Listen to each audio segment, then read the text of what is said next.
Bismillahirrahmanirrahim. Assalamualaikum warahmatullahi wabarakatuh. Perkenalkan, nama saya Sunaini, NIM S1N019312. Di sini saya akan menjawab soal ujian tengah semester mata kuliah Pembelajaran Bahasa dan Sastra Indonesia SD. Yang pertama yaitu konsep belajar dan pembelajaran bahasa Indonesia SD. Dalam belajar dan pembelajaran bahasa terdapat 3 tipe belajar, yaitu yang pertama belajar bahasa, yang kedua belajar melalui bahasa, dan yang terakhir belajar tentang bahasa. Yang pertama belajar bahasa. Seseorang mempelajari suatu bahasa dengan fokus pada penguasaan kemampuan berbahasa atau kemampuan berkomunikasi melalui bahasa yang digunakannya. Kemampuan ini melibatkan 2 hal, yaitu yang pertama kemampuan untuk menyampaikan pesan baik secara lisan maupun tertulis. Yang kedua, kemampuan memahami, menafsirkan, dan menerima pesan, baik yang disampaikan secara lisan atau melalui kegiatan menyimak, maupun tertulis atau melalui kegiatan membaca. Yang kedua, belajar melalui bahasa. Seseorang menggunakan bahasa untuk mempelajari pengetahuan, sikap, keterampilan. Dalam konteks ini, bahasa berfungsi sebagai alat untuk mempelajari sesuatu seperti matematika, IPA, sejarah, dan kewarganegaraan. Dan yang terakhir, belajar tentang bahasa. Seseorang mempelajari bahasa untuk mengetahui segala hal yang terdapat pada suatu bahasa, seperti sejarah, sistem bahasa, kaidah berbahasa, dan produk bahasa seperti sastra. Yang kedua, prinsip pembelajaran bahasa Indonesia SD. Prinsip merupakan asas dasar yang tidak boleh diabaikan dalam pembelajaran. Dalam konteks pembelajaran bahasa, terdapat beberapa prinsip pembelajaran bahasa yang ditetapkan dalam kurikulum 2013, diantaranya yang pertama, dari peserta didik diberitahu menuju peserta didik mencari tahu. Prinsip pembelajaran yang satu yang harus diimplementasikan adalah perubahan dari peserta didik diberitahu menuju peserta didik aktif mencari tahu. Pada konsep pembelajaran lama, guru dipacu untuk lebih aktif memberitahu pengetahuan yang baru dengan berbagai cara. Dan celakanya banyak dilakukan dengan cara ceramah, mungkin masih banyak saat ini. Prinsip pembelajaran yang baru agar peserta didik aktif mencari tahu ini lebih dikedepankan mengingat persaingan yang semakin terbuka di kawasan regional maupun internasional. Di samping itu, perkembangan teknologi informasi yang begitu pesat yang menyediakan informasi yang diperlukan peserta didik juga semakin terbuka. Hal ini memungkinkan siswa dapat menemukan sendiri sumber informasi bermanfaat yang sesuai untuk membangun pengetahuan maupun keterampilan baginya selain dari guru sekolah. Yang kedua, dari guru sebagai satu-satunya sumber belajar menjadi belajar berbasis aneka sumber belajar. Prinsip pembelajaran agar peserta didik didorong belajar berbasis aneka sumber belajar juga diterapkan. Pada era digital, di mana informasi begitu mudah didapatkan, sumber belajar kini tidak tergantung pada guru di sekolah. Sumber informasi untuk mendapatkan bahan ajar kini dapat ditemukan di mana-mana. Yang ketiga, dari pembelajaran parsial menuju pembelajaran terpadu.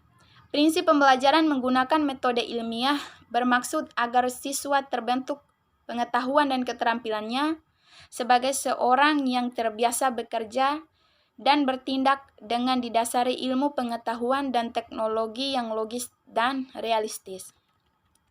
Yang terakhir, dari pembelajaran yang menekankan jawaban tunggal menuju pembelajaran dengan jawaban yang kebenarannya multidimensi. Prinsip pembelajaran yang perlu dikembangkan pada pembelajaran berbasis kompetensi, pembelajaran yang tidak hanya mengejar jumlah konten atau materi ajar yang harus dihabiskan, tetapi berdasarkan penguasaan kompetensi siswa. Siswa belum bisa melanjutkan materi ajar pada kompetensi berikutnya jika kompetensi yang ada di depannya belum dikuasai.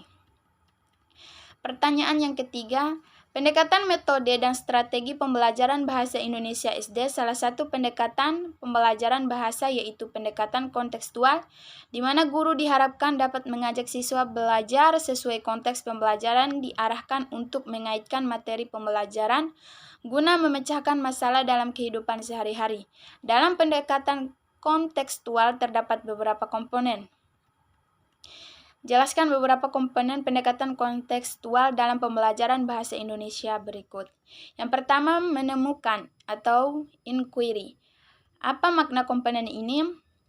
Metode inquiry adalah metode pembelajaran di mana siswa dituntut untuk lebih aktif dalam proses penemuan. Penempatan siswa lebih banyak belajar sendiri serta mengembangkan keaktifan dalam memecahkan masalah. Bagaimana bentuk pelaksanaannya? Terdapat beberapa langkah-langkah yang dapat diperhatikan dalam proses pembelajaran inquiry, yaitu yang pertama, orientasi langkah. Orientasi adalah langkah pertama untuk membina suasana pembelajaran yang responsif. Pada langkah ini, guru merangsang dan mengajak siswa untuk berpikir menggunakan kemampuannya untuk memecahkan suatu masalah. Yang kedua, merumuskan masalah merupakan langkah membawa siswa pada suatu persoalan yang mengandung teka-teki. Persoalan yang disampaikan oleh guru haruslah dapat menantang siswa untuk memecahkan teka-teki tersebut. Guru membantu dan mendorong siswa mencari jawaban yang tepat. Yang ketiga, merumuskan hipotesis. Hipotesis adalah jawaban sementara dari suatu permasalahan yang sedang dikaji. Salah satu cara untuk mengembangkan kemampuan siswa adalah dengan cara mengajukan pertanyaan yang dapat mendorong siswa dapat merumuskan jawaban dari pertanyaan-pertanyaan tersebut. Guru membantu dan mendorong siswa untuk informasi berkaitan dengan permasalahan yang diajukan. Mengumpulkan data. Mengumpulkan data adalah aktivitas menjaring informasi yang dibutuhkan untuk menguji hipotesis yang diajukan. Proses pengumpulan data membutuhkan kemampuan dan ketekunan siswa dalam berpikir. Dalam metode inquiry, mengumpulkan data adalah proses mental yang sangat penting untuk membangun intelektual. Pada langkah ini, tugas dan peran memberikan pernyataan-pernyataan kepada siswa yang dapat mendorong siswa untuk berpikir dan mencari informasi yang dibutuhkan. Yang kelima, merumuskan kesimpulan. Merupakan langkah bagian akhir dari suatu kegiatan yang diverifikasi selama pembelajaran berlangsung setelah siswa mendapatkan pemahaman dari materi yang diberikan oleh guru, dengan siswa diberikan tugas untuk mengetahui seberapa jauh pemahaman yang diperoleh. Kemudian di tahap akhir ini, guru mengajak siswa untuk menarik kesimpulan dari awal hingga akhir yang telah diajarkan oleh guru. Menarik kesimpulan menguji pengetahuan dan daya tangkap siswa mendapatkan pemahaman materi melalui metode inquiry. Apa urgensi komponen menemukan sehingga perlu dibiasakan dalam pembelajaran bahasa Indonesia di SD? Pembelajaran dengan menggunakan metode inquiry ini akan membawa dampak baik untuk hasil pembelajaran siswa, karena metode pembelajaran ini memberikan kesempatan yang luas bagi siswa untuk mencari dan menemukan sendiri apa yang ingin diketahui dari pengamatannya.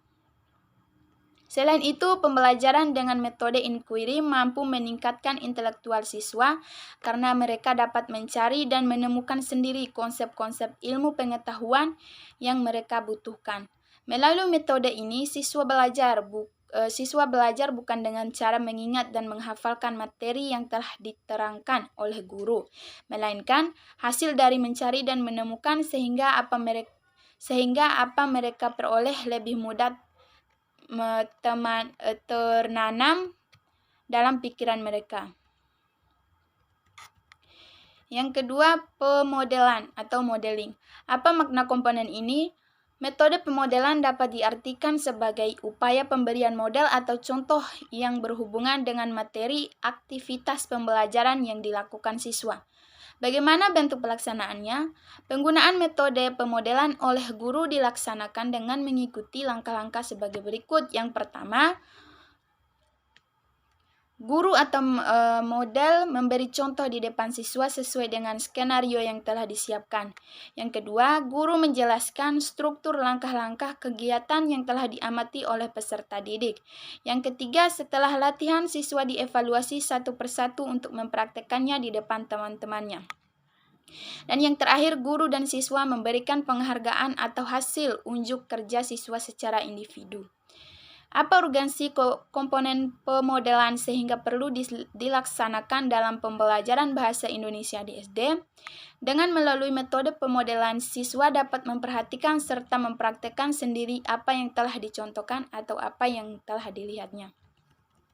Yang terakhir, refleksi atau reflection. Apa makna komponen ini? Refleksi pembelajaran merupakan tindakan guru dalam mereview proses pembelajaran yang telah dilakukan, meliputi perencanaan, keterlaksanaan, dan hasil pembelajaran yang dikelolanya. Bagaimana bentuk pelaksanaannya? Teknik pelaksanaan refleksi dapat dilakukan secara individual maupun kelompok. Ada berbagai teknik yang dapat digunakan guru dalam mendorong terjadinya refleksi dalam diri siswa. Di antaranya yang pertama, waktu dan uang untuk merefleksi. Yang kedua, closing